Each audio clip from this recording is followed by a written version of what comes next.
Well, Trump doesn't give people any choice. I mean, he is pursuing a campaign of vengeance against people. And by the way, there's a lot of folks on the Hill.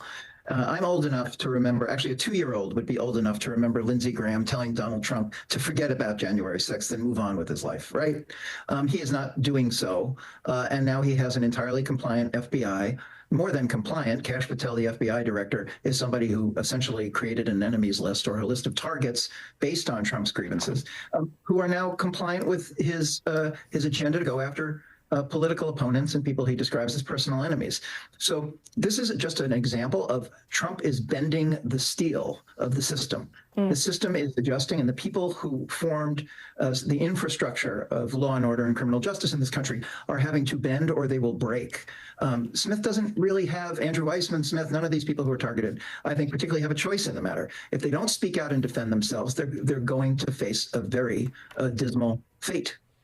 I think the other thing is, if they don't speak out, Trump will target the people who make up the people that a lot of these people hold as dear as family members. I mean, these people get into the trenches. They, by and large, do not speak to the press, and they bring their teams along with them. They work these high-stakes cases. And but for Jack Smith defending his work, Donald Trump has already targeted people that worked on those probes. As you know, Glenn, you've done all this great reporting at the FBI and the Department of Justice.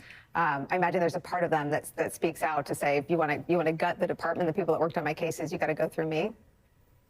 Yeah, I mean, one of the things that I remember being in the courtroom in Miami after Trump was his first court appearance, after he'd been charged in the documents case, was Smith, who was sitting a couple of rows in front of me in the courtroom. Trump and his entourage left outside through the back of the courtroom, and Smith walked onto the floor near the witness tables, where there was a line of FBI agents who worked on the case, and he shook everyone's hand one by one in a very sober way. Smith viewed these people as his team. A lot of those people, I've written about 2 individuals who were targeted by Patel for firing, perhaps illegally because they were not given due process as former veterans.